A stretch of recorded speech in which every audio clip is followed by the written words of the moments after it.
All right, welcome everybody. This is Peter Draws of the Peter Draws Content Free Podcast, episode 21. Now, at this point, if you haven't listened to all 20 of the previous Peter Draws Content Free Podcasts, you may be wondering, Peter, do I need to go back and listen to those previous 20 episodes to get caught up on the story or the current state of the podcast? You know, you might be wondering, you might be worried if you're going to be, out of place or lost. And the answer is no. You don't need to go listen to those.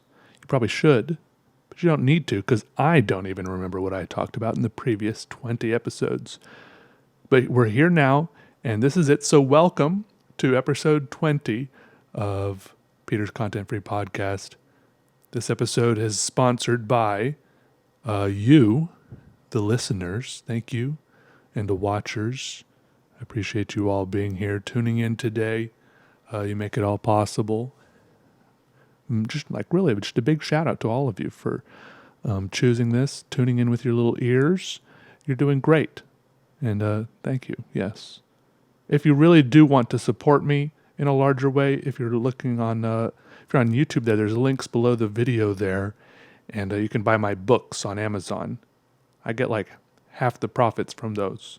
So if you buy like a $14 book from me, I probably get like $7, which is a pretty good split compared to like like those prints I sell on Amazon. On like Society6 or whatever. Okay.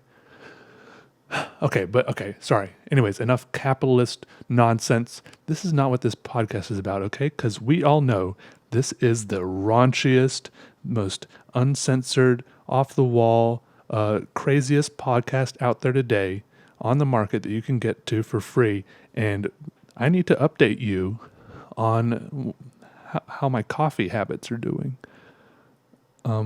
Basically, I drink one coffee. Actually, yeah, I'm on the cold brew train right now. Okay, I haven't had a hot cup of coffee in quite a while, I don't think. Actually, yeah, I don't think I have. I'm not saying I don't like hot coffee anymore, but I just haven't had one in a while. I've just been enjoying the cold brew. Actually, someone told me a while ago that they couldn't get into cold brew because they thought it was just so bitter. But in my experience, cold brew is way less bitter. Not to say I don't like bitter. I enjoy black coffee and how bitter it is, and I've become accustomed to that. But in fact, let me give you a short run through of what a typical day is like for me now.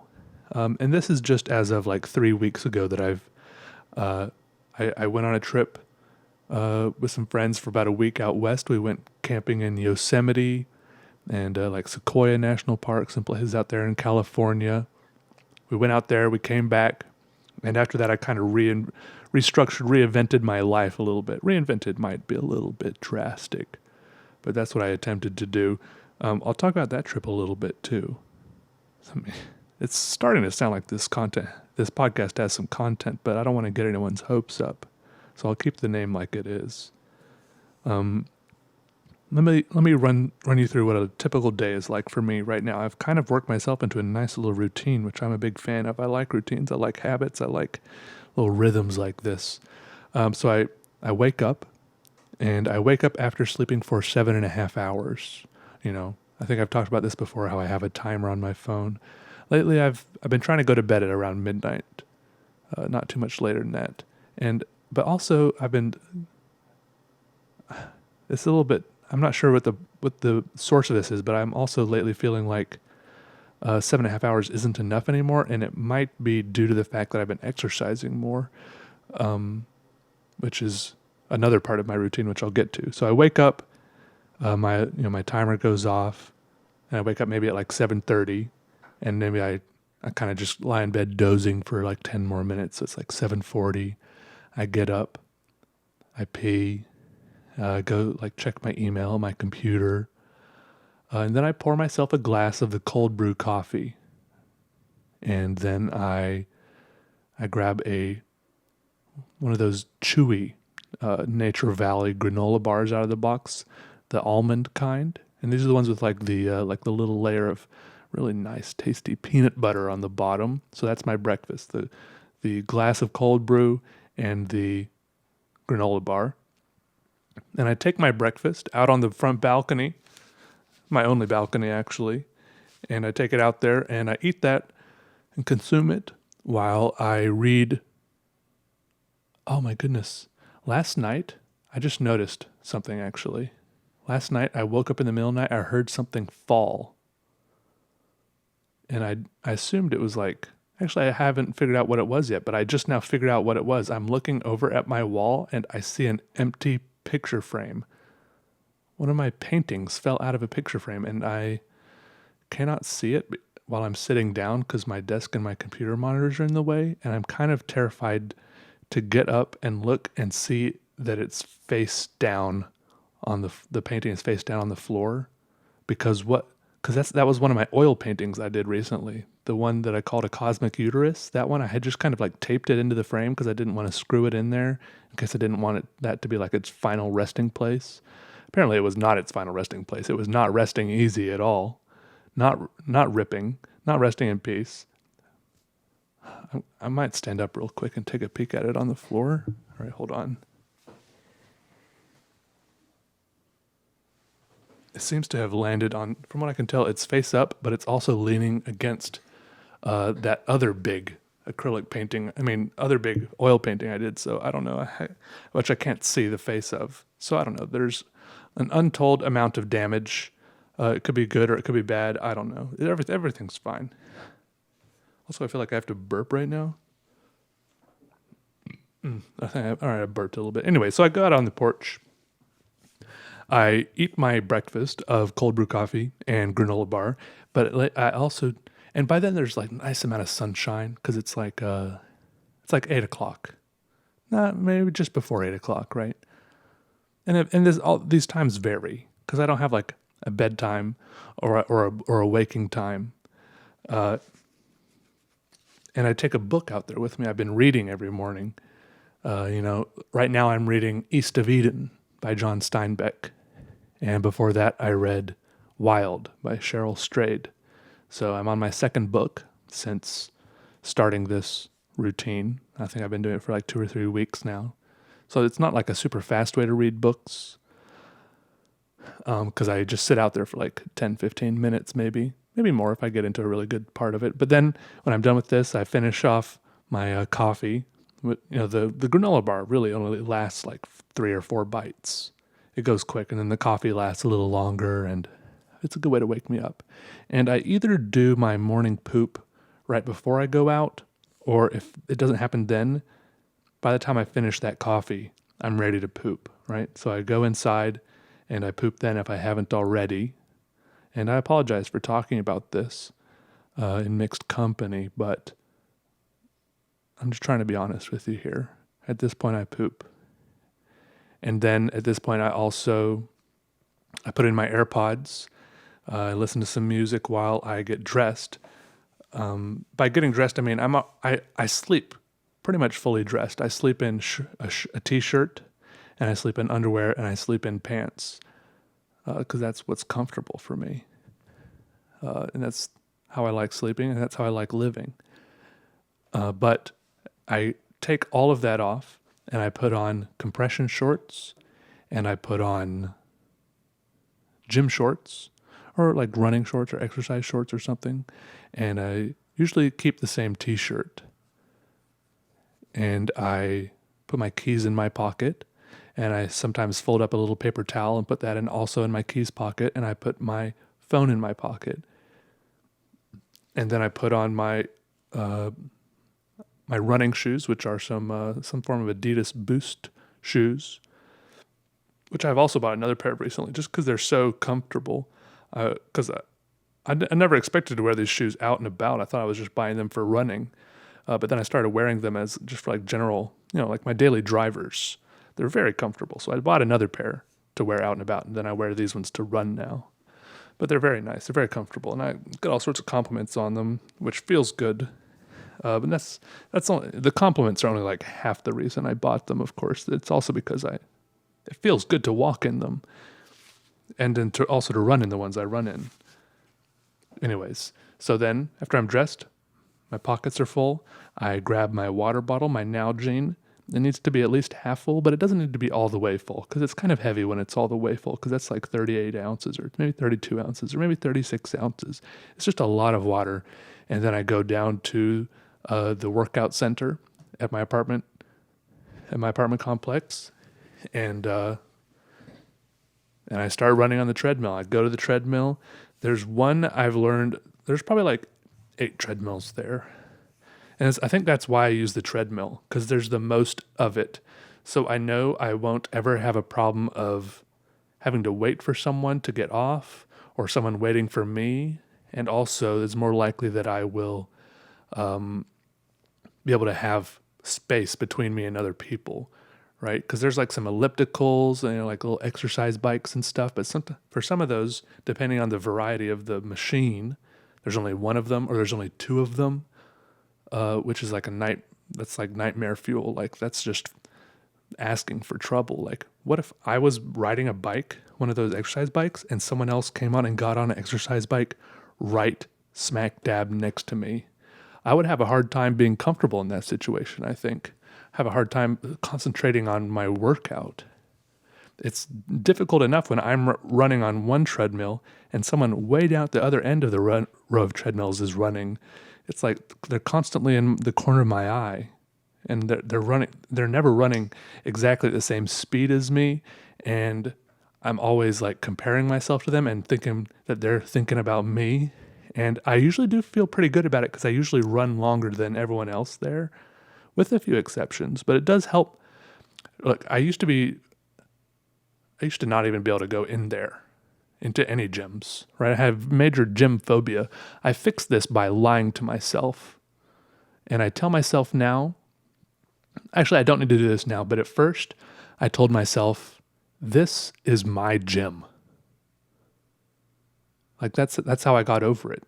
Like this is my personal gym. I own it. I own all the stuff in here.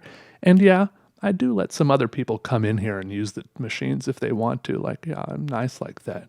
Like that was how I overcame my phobia of going in there and using the machines or around other people and stuff. For some reason, that's all it took. That's the same mental trick I use to, when I have to like walk into a room with a bunch of people I don't know and I'm feeling nervous or anxious. Except in that case, I just tell myself I'm the king of the world. That seems to work. I just, smile and wave confidently, very confidently, because I'm the king of the world. I don't know if that's good for me. I don't know if that's good for my mind or my ego, but it gets me in the room and I'm comfortable. Yes, I am lying to myself, but you can't deny the results, right? Anyway, so I run on the treadmill for at least 30 minutes. Lately, I've been managing to run for 45 minutes a lot of the time. And but I'm not running really fast, right? I set it to 4 miles an hour usually, and I set it to a 4-degree incline, which I guess is almost nothing, but it's more than nothing, which is key. I think the default incline is 1 degree anyways. This last time I ran, I bumped it up to 5 degrees incline. So that's good. And a couple times I have run at 4.5 miles per hour, which was really pushing it, all right? Especially when you're doing it for tens of minutes. And I also want to take a minute to talk about my Apple Watch, which I don't think I had the last time I made a podcast. I'm not super proud of this thing because I think it looks really dumb on my wrist. I feel kind of like a jerk when I wear it, but it's been helping me so much become more healthy, I think, as far as getting more exercise. Because first of all, I think it has like all these like rings on it, these movements, these meters that show, like how many it thinks it knows how many calories you've burned today and how many steps you've taken or, how many hours, if you've stood up for a few minutes every hour, all these little metrics like that. And I feel like over the years of playing so many video games, I've been like reprogrammed to want to meet these little goals like this every day. I want to meet these little goals and make these little bars fill up. And so I don't know, it's really been working for me. Especially also there's a cool feature where you can, and there's awards you can win too. So it's just like a video game, really, because I can like collect little achievements and stuff. It's I gotta admit, it's working for me. I don't like wearing it, but I keep wearing it because like I said, the results are there. And you can do these competitions with your friends if they also have an Apple Watch. I've been doing it. I'm in my second week with one of my friends doing a competition, and I think that's making me push myself even more because I get a little bit competitive. Sometimes, that has been one thing that's pushed me to run for 45 minutes instead of just 30 minutes, and then even later in the day, I'll go for like a 1 mile walk down in the town or something just to get some more points. So I don't know. I think it's pretty cool. I don't really know what else to say about it except that I like the results that way. As far as the fitness stuff goes, when I told my dad about it, I was like home for some family thing. I was like, I got one of these Apple Watches that tracks all my steps and calories and stuff. And he's like, yeah. He's like, he started going on about all the data we're sending off to the, companies and the government and everything. I'm like, yeah, well, he's like, yeah, now he's like, now they know when you go to bed and when you get up and when you go to the bathroom and when you eat lunch. And I'm like, yeah, well, maybe they know all this stuff, but at least I'm healthier. I mean, they're not using it against me yet, I don't think. I mean, maybe they are using it against me and I just don't know it, but I think I'd rather them use it against me and I be healthy than them not use it against me and me sit around, slowly getting fatter. Obviously, it would be better if I didn't have this watch and could think up some way, maybe have like some sort of, better mental or moral fiber where I could make myself work out without this dumb watch. That would be ideal, but it hasn't been happening. So I'm just glad that it works with the watch. And I'm sure the government somehow knows when I eat lunch even without it. So I'm not worried. Maybe I should be, but maybe I'm also healthier right now. So maybe that's a terrible justification, but I try not to think about it too much. Maybe I eat fake lunches to throw them off. Anyways, so then I get done running 30 or 45 minutes and I wipe off. I grab I have the little wet wipes on the little wet wipe dispenser on the wall. I take that, I wipe it off. And lately I've been listening. I just listen to an album when I run. Wait, let me take a sip of this.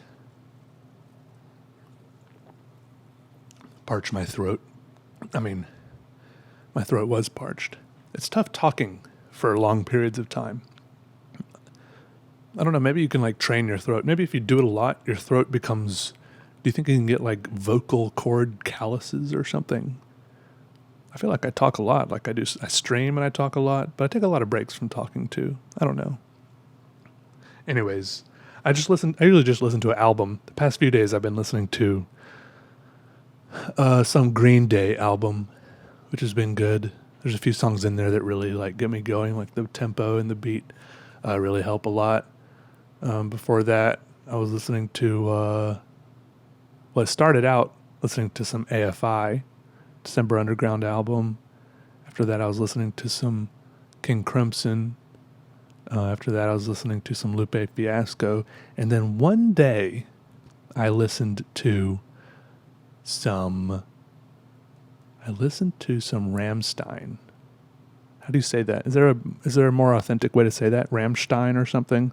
Anyways, I listened to Rammstein and I Googled. I went on Google before I went running. I Googled best Rammstein album because I saw there are a bunch of them and I didn't want to accidentally listen to like a bummer album, because every now and then an artist will have a bummer album. I wanted to listen to a good one since I had the option. Excuse me. So whatever random website I found said that this album Mutter, is that how you say it? In English you'd pronounce it Mutter, but I think it means like mother in German maybe. I listened to this album and it's especially perfect because it's exactly 45 minutes long, which is how long I wanted to run for.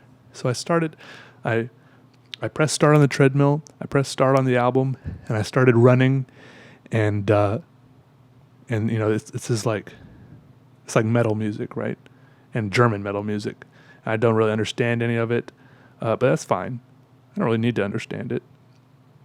And then also in front of me, you know how these these gyms, they have like big TVs on the wall, especially in front of the treadmills. Well, the big widescreen TV smack dab on the wall in front of my treadmill was kind of broken, in the sense that it mostly just had a flat, like a blank black screen, except for like every 3 seconds, for about a tenth of a second, an image from the TV, from the channel that it was on, would flash on the screen, just for like a strobe of an image. And it would every 3 seconds the image would change, because it was just whatever was on TV at that split second. It would just be like and I felt like I was undergoing some sort of maybe like stress therapy, or like a stress test, that they make like special agents or astronauts undergo, because first of all, I was running on a treadmill, gasping for air, sweating, and I was also listening to like this industrial metal music with German, indecipherable voices screaming at me. And, because you see that in the movies too, they like put someone in a box or something and just play metal music at them to test how strong their minds are or something. So I felt like that angle of it was going at me. And then also I had this huge TV in front of me flashing random split-second images at me.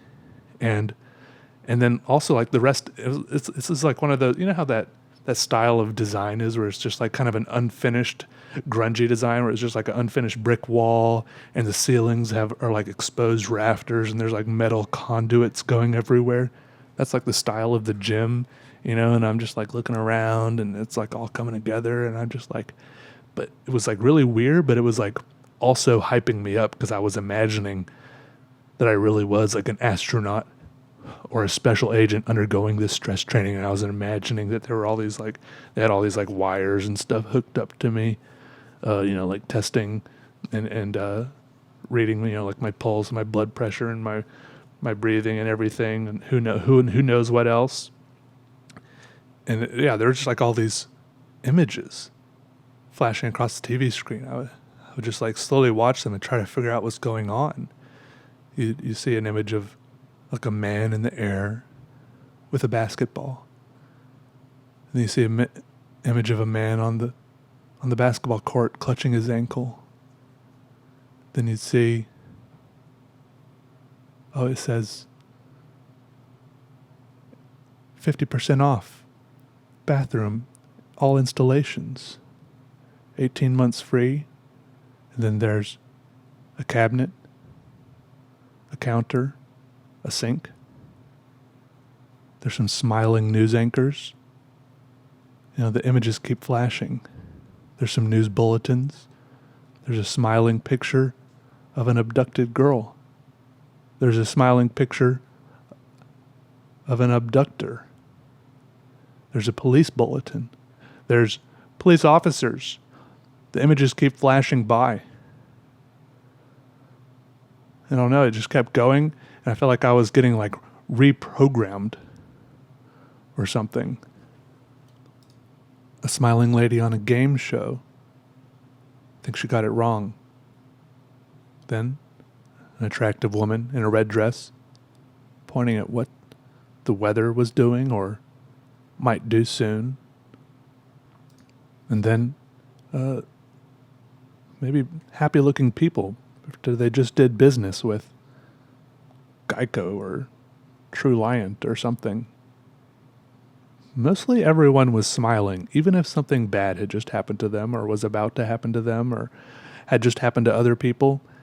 There were no frowning people on TV. I noticed that much. Even if they were in great pain, they were at least grimacing into a smile. Anyways, at any second I was ready for there to be some sort of like secret code to flash onto the screen, or maybe it was being flashed into my mind right then to wake me up. Maybe I was a sleeper agent and I didn't even know it, or maybe I was being turned into a sleeper agent right then. Maybe I am one right now. Anyways, so after I finished my reprogramming, I go back home, walk back to the apartment, take a shower, And actually, sometimes it takes me a weird amount of time to get into the shower after I get back. I just like, because I like, maybe because I'm like all hot and sweaty, and some people talk about taking cold showers at some times in their lives, and I could just never take a cold shower for some reason. No matter how hot and how sweaty I am, I can never take a cold shower. That is like torture to me. Do people really mean they take cold showers, or are they really saying they take less hot showers? Like just showers that just aren't quite as hot. Maybe like room temperature shower is maybe tolerable in the most extreme circumstances. But no, I like taking hot showers all the time. So maybe I don't feel like hopping right in the shower immediately when I get back because I'm already hot and sweaty. So I sit down on my computer and just kind of sit there dripping sweat. I check my email or whatever or something, who knows. And then eventually I get in the shower. And I feel like now that I'm working out, I'm going through so many more clothes this way, so many more shirts, so many more pairs of underwear, so many more pairs of compression shorts. I had to buy more packs of this stuff. I have 2 pairs of gym shorts or whatever you want, running shorts or exercise shorts. I don't know what they're called. They don't feel like gym shorts. I guess they are gym shorts. I don't know. I have 2 pairs of those. I just wash them sometimes. I know I'm pretty much only wearing them to the gym. And I just hang them on a hook in my bathroom, which seems kind of gross, but should I get more pairs of these too? Should I only wear them once a week? Only wear them once before washing them? I wear them 4 times each before washing them, which now that I'm saying it out loud sounds really disgusting. In fact, I have a black pair and a gray pair, and I wear them depending on what color my shirt is, because, you gotta look good when you go to the gym.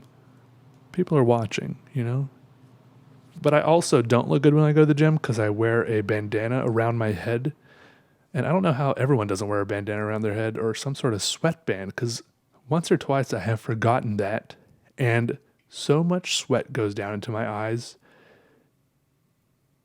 That is really like torture. Not the listening to metal music and having the images flashed at you.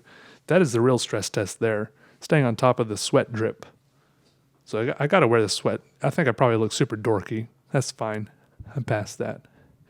And then, after that, I make myself lunch, which these days is I walk out of the shower and I listen to music on the Bluetooth speaker when I'm in the shower, and I walk out and I take the Bluetooth speaker with me, put it in the kitchen, still playing the same music. Who knows what I listen to in the shower? Different stuff, whatever. And then these days I for lunch, I usually have 2 veggie burgers and a big side of Brussels sprouts. And I cook the 2 veggie burger patties and the big side of Brussels sprouts in the skillet at the same time. The Brussels sprouts take maybe about 1 or 2 minutes longer, but that's okay. And while things are cooking, I get the buns out. I put mayonnaise on the bottom bun, and then I put not Dijon, but the spicy brown Grey Poupon mustard on the top bun, and then on top of that mustard, I put each 1 slice of what kind of cheese is it? It is. Oh, I'm drawing a blank. Wait, let me go look real quick. It's gonna drive me crazy. Looking. Oh. Provolone cheese. So my buns are all ready. The whole sandwich is ready except for the patty. So eventually the patty's ready. I even put a little bit of Montreal steak seasoning on the patties, and then I put those on the buns, flip the buns over so the cheese is resting right on the nice hot patty, and then the Brussels sprouts stay on for just a second or 2 longer. Then I dump those onto the plate next to my 2 veggie burgers, and boy, that's a good lunch right there. I drink it. I wash it all down with the can of seltzer like this. That's good. Is that a good lunch? I don't know. And then later, maybe an hour later, I get a tiny bit hungry again. Maybe I feel like I'm eating too much, but I am, I guess I'm working a lot, burning a lot of calories too. So I don't know. I eat an apple later usually. I buy either the Fuji or the Gala apples, and they're pretty good. I like them. I like them crispy and crunchy. I mean, who doesn't? What I really don't understand is the people who eat the Granny Smith apples. I can pretty much eat any apple except for a Granny Smith apple. Those I can't. I just cannot choke down. And sometimes people make a caramel apple. Have you ever had a good caramel apple? With the actual, dipped in actual nice hot caramel. It's like dripping down around it. Apparently, the classic thing to make the caramel apple with is the Granny Smith, and I kind of understand it because you have the juxtaposition between the kind of the bitter and the sweet. But I can't eat the whole thing because once there's no more caramel, maybe I don't portion it out right, ration out the caramel right, because I would have to have some caramel with every single bite of Granny Smith. I can't have just a naked, pure bite of Granny Smith apple. It's just too much for me. I don't know. It makes me pucker up like a super powered Jolly Rancher or one of those Warheads or something. It's bad. Maybe I've just had bad experience with Granny Smith apples. Have I not had good ones, or do you guys just like super sour stuff? Anyways, I eat apples sometimes. And then I get to work. Whatever it is I need to work on that day or want to. I guess I don't need to work on anything, but like today, I worked on my accordion, that folded drawing book somewhere, streamed for about 6 hours. That was good, and then I got too hungry. I had to stop, and today was weird. It was abnormal. Today, for the first time in my life, I went to counseling, which I guess, is that the same as therapy? I don't know. The person was a counselor, not a therapist, not a psychologist or a psychiatrist, a counselor. And it was good. I recommend it to anyone. Go on psychologytoday.com, find you one in your area. And I don't know, it's good to be able to just talk through things with someone. I think it's very helpful. It's expensive. Maybe your insurance, there's a very good chance your insurance is better than mine. Because I have the deductible on my insurance is almost $8,000, so I have to pay like $100 every time I go.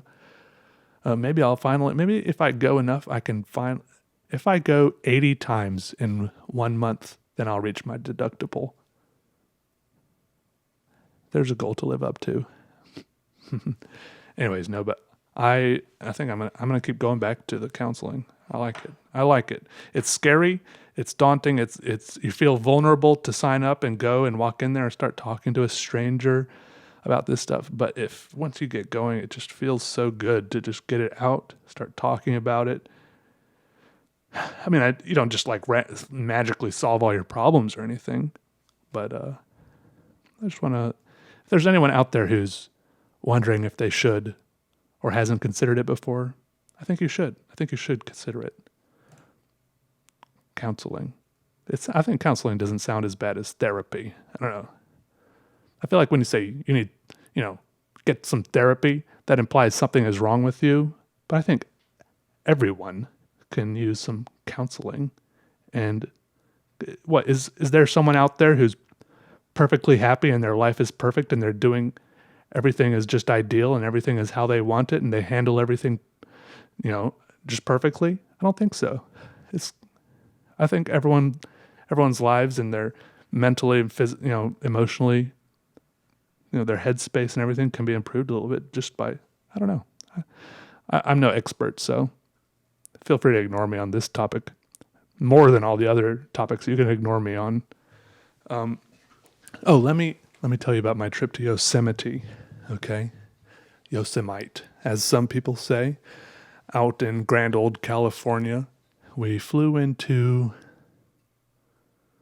San Francisco, and we immediately didn't drive across the Golden Gate Bridge. To get out, we drove across some other bridge, which didn't look as cool, but it seemed like it was about between 4 and 8 times as long. 4 and 8 times as long as the Golden Gate Bridge. Just a heck of a bridge. Very long, lengthy bridge. And we drove a few hours, maybe like 2 or 3 or 10 hours, I don't know. drove to Yosemite, and we camped there for about 5 days. And then the last 2 days of the week, we camped in Sequoia National Park, or maybe Kings Canyon, which are two parks that are really close to each other. But for those last 2 days, we were concentrating on looking at the huge sequoia trees, which are just incredibly big trees. Like, it was very discouraging to know that later I was going to have to, try to tell people about how big these trees were. And I just had to kind of resign myself to the fact that there's no way I can really tell people how big these trees were, besides saying they're really, really big, or, rattle off some numbers about, cubic meters or something, or how tall or how wide, or dimensions, circumference or diameter. Numbers don't really mean that much to our heads, but they were really big, and you couldn't even take good pictures of them, because if you're near it, these huge trees don't fit in your phone's viewfinder. And if you're far away, then it's small, because things get small when you're far away. So then it doesn't feel as big. I mean, every now and then you can get a good picture with like a little dot of a person down at the bottom of the tree, but it still doesn't really do it justice. It's like trying to take a picture of a sunset. You might snap a couple shots, but eventually you're just like, I should probably just put my phone away and enjoy being here. There's no way I can do it justice with a photo. So I did. And I took my camcorder on this trip, because I was planning on, making the most of it. But once I got there, I actually did, now that I think about it, I did record about maybe 2 to 3 minutes of footage on the first morning. But after that, I realized I just wanted a vacation, and I didn't think it was very healthy of me to never take like an actual vacation, even when I was taking like something that could be a vacation like this, to turn it into work like this, and always be trying to turn it into like a YouTube video or something. So I just put my camera away and left my camera away for the rest of the trip, and it was really refreshing and freeing, and it felt great. I still snap some pictures with my phone every now and then, but I just really enjoy just being there, soaking it up, hanging out with my friends, because I really have some anxiety about that anyways, about recording a lot of video when I'm places with other people, like being that guy who's always like, hey, say hello, everybody. Like, do they want to be in the video? Are they going to feel like they have to act different because I have the camera rolling and all this stuff? It's like my friends didn't sign up for this trip because they wanted to make a cool YouTube video.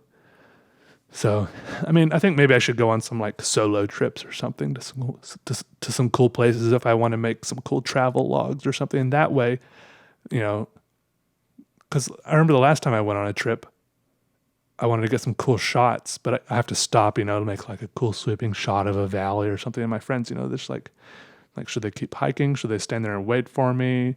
And it's just like, I don't want to like be an inconvenience in that way either.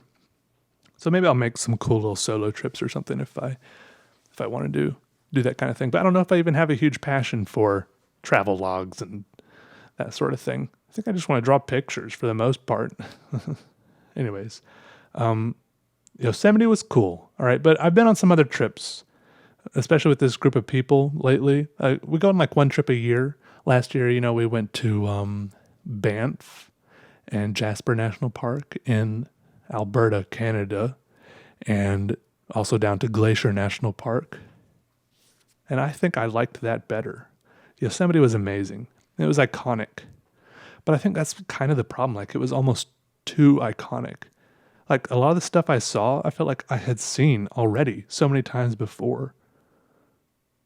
Not that it wasn't amazing to stand there and see it in person, but also because it was so iconic, it was also a huge tourist attraction, and there were a lot of people everywhere. And like, there are all these lodges, I never really felt like I was truly away. I never felt like I was truly out in the wilderness anywhere. Of course, I never thought we really were, because we were doing the kind of camping where you really camp out in your car, or, you just like pull up to a spot, pull your tents out of your car and plop your tents down at the spot that you've reserved or whatever. And there's like a little building over there with toilets in it, sort of deal. But I feel like in the past that we've been to other spots, and you've at least felt more remote. We still had to drive a ways to get here, but this place just seemed a lot more, like, what's that word? The thing they do to Christmas. What's the word? You guys ever forget words? I forget words sometimes. Anyways, it's like in it for the money, and they're not crazy to do that. It's definitely a beautiful place, and I loved the clouds. There were some great clouds there, great waterfalls, and great rocks. But also it's kind of small too. Yosemite. It's just like this one little valley. To be honest, it seems like not that big of a place. I did see the big cliff. I think it's called El Capitan, where that guy Free Solo, cool guy Free Solo. I never got to meet him. Didn't even see him. We did drive by it, and we're like, oh, I wonder if anyone's climbing it. Doesn't look like it. But then we looked. If you stop and look closer, you see like little dots on the side of it. You're like, oh no, people are climbing it. They look like smaller than ants. It's crazy. It's just driving by. You don't. It doesn't even look. You don't even realize how big it is. Like it's like, oh yeah, look, there's a cliff. I wonder if people. And yeah, it's massive. I hadn't seen the movie. I went home afterwards and watched it, and it was pretty interesting. It's a good movie. I thought it was mostly an interesting movie because, well, despite the fact that it's about a guy free climbing, like setting a world free climbing record. I enjoyed how it focused a lot on the documentary film crew itself. Because I feel like so many times you watch these documentaries, and I don't know about you, but my brain gets caught up in wondering how they get all these shots. Like half the time I can't even enjoy the documentary because I'm sitting here wondering, yeah, but how do they get this shot? And I know there are, like, what are those BBC ones, the Planet Earth ones? I think there's a few documentaries about those documentaries, about the incredible lengths they went to get some of those shots. They wait for months and months and do crazy things, camping out and just waiting and stuff like that. But in this documentary, they even, talked about how, this guy had his route planned out up the cliff face, and they're talking to him about, like which parts were most difficult, he was most nervous about. So they were planning, okay, we'll have one cameraman rappel down here to get this shot as you go by, and we'll have another one rappel down here to get this shot as you climb by. And they have, like one super zoom lens camera way down in the valley, just kind of tracking him as he climbs the whole way. And then for like the really stressful parts, the parts where he thought he could fall and die, I guess, where that was likely, they had remote cameras just like bolted onto the side of the cliff because they didn't want like a person there distracting him. And so I don't know, it was just cool to see that aspect of it where they were planning out the filming of the documentary, and even I don't want to spoil it too much. I mean, there's much to spoil. The guy makes it. That he does because they made a documentary about it, and it's not like a sad thing. But, anyways. No, there were some great waterfalls there. Cool people. It's a good time. Almost anything is fun if you go and you do it with the right people. I believe that.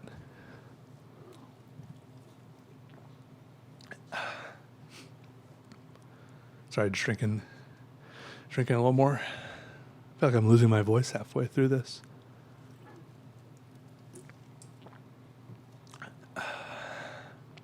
So how are you guys doing today? You doing all right? How was school? How was work? How was sitting on the couch? How was driving? How are the kids? How's mom? How's dad? Good. Well, sorry to hear that. Hope it gets better. Goes like that sometimes. Also, you want to hear something weird? Lately, I've thought that I've very casually suspected that maybe I have some form of multiple or split personality disorder, and I think that now take this with a grain of salt, because 100% of what I know about these disorders, all the information I have and knowledge about these disorders is gleaned straight from movies and television.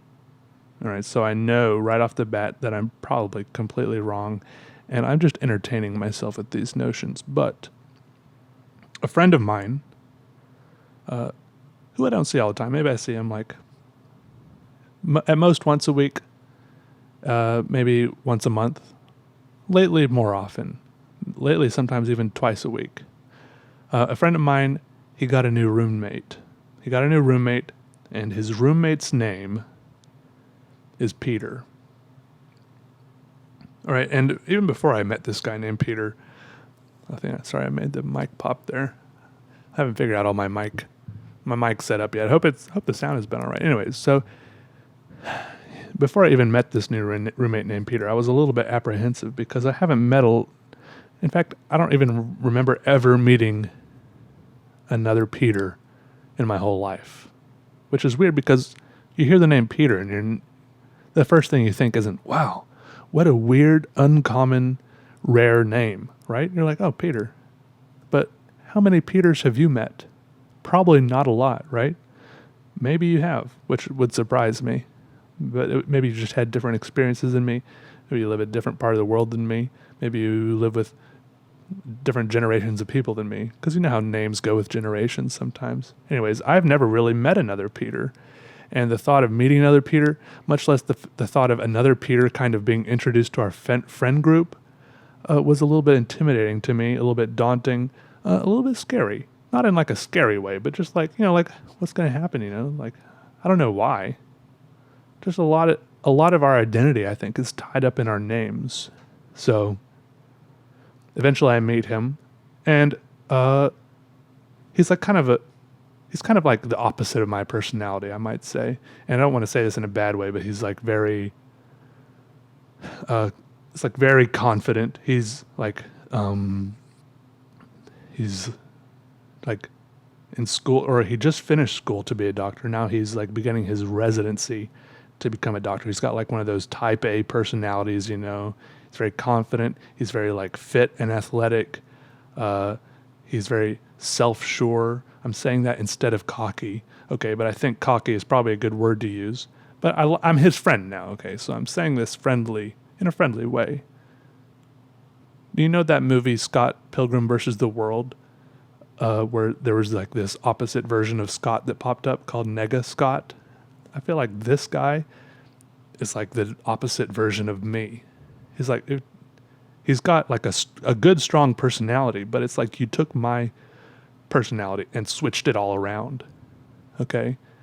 That's probably not true, but that's kind of how it strikes me at first glance. In more ways than I've described right now. Anyways, so after we hung out, we're at a cookout together or something one evening, and then I go home, and then I start thinking,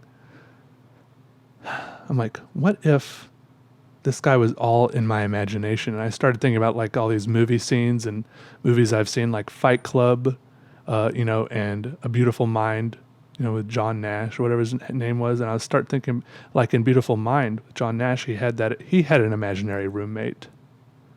And I started thinking all those scenes where he thought everyone else could see the guy, nobody actually could. I'm like, is that what it was like at the cookout just now? Like, in every situation at this cookout, every time I've seen this guy, maybe he hasn't actually been there, and it's just been me. Everything he's said, I've actually said, or every interaction has all been me. This other Peter actually offered to fight me in a friendly way, because it came up that I'd never been in a fight before, and he's been in like lots of fights, right? Another like opposite thing about our personalities. And then also, I found out that he has the same middle name as me, which is crazy. We both thought this was crazy. Also, he seems to just appear places. Like, I've never seen him get in a car or get out of a car. When I arrive at a place, he's either there already or he just arrives. And it seems like whenever we're hanging out with a group, I'm always sitting right next to him, so I could easily be both of us. And I don't know. I just feel like there's so... And I, on the internet, pretend to be a doctor sometimes, right? And he actually is becoming a doctor. There's like so many like little things that, more than I've mentioned just now, I feel like, that are just like popping into my head. I'm like, maybe this guy isn't even real. And I'm actually him also. Or he's me. Maybe I'm not the real one, someone else mentioned. As I was trying to casually talk about this, right? On Twitch chat. Someone told me to count my pieces of bread before how many pieces of bread are left in my loaf of bread every night before I go to bed. And if I wake up and there's less pieces of bread than I counted, then that's a very bad sign. But that sounds terrifying. I can't imagine something more scary than counting bread and then finding out there's one missing, when you live alone. I don't think I want to find out that way, especially since I don't think my life is being negatively affected by this at the moment. This is just a little speculation, right? Plus, before I lived in Greensboro, I lived in Wilmington, and before I lived in Wilmington, I lived in Chicago for a couple of years. Before he came to North Carolina he also lived in Chicago. It's like we both have the same recent past. It's weird. Like, I keep on finding more things that make us either more similar or absolute opposites or something like that. I don't know. It's just like, it's weird in a good way, because it's making it very amusing for me to think about and toy with in my head. Just for the record, I actually think that he is me. I don't think so. I haven't had the guts, to ask another person in my friend group, do you see that guy over there? Actually, I think I did. No, actually, I said it to Peter. And then he pretended that there was an invisible person next to him. Maybe that was all in my mind. I wonder if and I feel like this, as an artist, maybe I act weird all the time, and nobody to me is, how like in Fight Club, what's her name? Marla was always like getting mad at, what's his name? The main character for, like acting different all the time. Like, oh, you're this way one day and this way, the next morning or whatever. So far, no one has said anything like that to me, I don't think. I don't think. Maybe they say it to the other Peter. Maybe I should count my loaves of bread. My slices, but actually I don't have any bread right now. The last loaf of bread I bought, I didn't eat it fast enough and it got moldy, so I throw it away. Maybe I'll count my apples. Actually, I do have bread right now, but it's hamburger buns. I bought four different types of veggie burgers today at the grocery store to try them all out, see which one was the best. And then when I got home, I was talking to everyone on my Twitch stream as I was drawing. I was talking to them about all my veggie burgers. And then they told me about the Impossible Burger. Is that something you can buy in a grocery store, or do you have to order that at a restaurant, or where do you get that? Because apparently it's the best, and I feel like I feel bad for not getting that also. So I have like 16 veggie burgers right now I need to try, of 4 different types, because I think you usually get like four per box. I don't know. The ones I tried tonight were okay. They tasted like, to be honest, the It tasted kind of like Salisbury steak, which isn't that high of praise, but it's, pretty good for a veggie burger, I guess. I don't know what they make them out of, soy or garbanzo beans or something. Who knows? Yeah, and I ate them with the Brussels sprouts, just like always. Yeah. Yeah. And then the other day when I was sitting out on my balcony, did I tell you I don't wear pants sometimes? Yeah, I sat out there for lunch too, or right after lunch, reading some more. I got the worst sunburn on my legs, just on the top of my legs. And I'm worried about tanning my legs because I don't really know how to tan the back of my legs because I can't lay down on my stomach. I guess I'll just have to go to the pool. I feel like the pool is the next scary thing I need to overcome after I've overcome the mental game of going to the gym. The pool is next. Maybe if I go to the gym a little longer, then I will feel more confident about my body. And then I can go to the pool, lay out, get a lot of sun. Tell me the difference between suntan lotion and sunscreen. Is it all the same thing? I don't want to put it on. I don't want to block the sun because I want to get a tan, right? I don't want my legs to be so pasty white because I wear pants so much. My legs are very, very white. But I don't want to get a sunburn. I want to get a tan, but I want to put on like SPF 70 or something and lay out there for an hour or something and do nothing. That feels counterproductive. What's the correct action here? What do I do? Just lay out 15 minutes each side of my legs, call it a day? Err on the side of caution so I don't get a burn, don't get cancer. I think maybe the secret for not being nervous at the pool is, once again, just to tell myself, this is my pool. These people can come hang out here if they want. I think that'd probably work. I can feel it working already. I should probably go hang out at my pool sometime, get some sun. I already found my trunks. I was unpacking stuff for the summer. They're nice trunks, bright orange. I like them. Probably super dorky. I don't care. I feel like there are not a lot of good trunk options for guys. They all kind of look kind of dumb unless you're wearing board shorts or something. I'm not sure. I don't really know what's in. I don't really know what trunk trends are in right now. Maybe I need to go scope it out. I'll wear my dorky trunks a couple of times till I see what the other fellas are wearing. Yeah. Yeah, or I'll just wear my dorky trunks forever. Maybe I'll set the trend. Maybe they'll come around to my way of thinking. Yeah, that's more like it. They'll see how it's supposed to be. Yeah, I don't really have anything else to say. I almost made it to an hour too. Also, if I talk about how I don't have anything to say for long enough, we'll make it to an hour. Also, I have no idea what this drawing is. It's kind of weird that you're listening to me talk and you're watching the drawing right now. Maybe. A lot of you don't look at the drawings because you're just listening, or you're falling asleep, or you're driving, or you're listening on Spotify or some other platform that doesn't have the video content at all. But some of you see the drawing, and for me, in my timeline, this drawing doesn't exist yet. It doesn't even exist in my mind. I don't even know what kind of paper or pen I'm going to use, or what it could be. So what do you think? That's pretty weird. That messes with me at least a little bit. But I should probably wrap it up now because it's 10:17 p.m. Getting tired. I'll do the drawing tomorrow.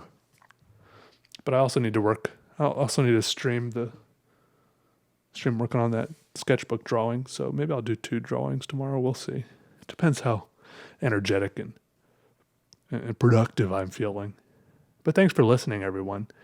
It's been great. Glad to have you. Thanks for tuning in to episode 21 of Peter's Content-Free Podcast. All right. Oh, no, it's not an hour yet.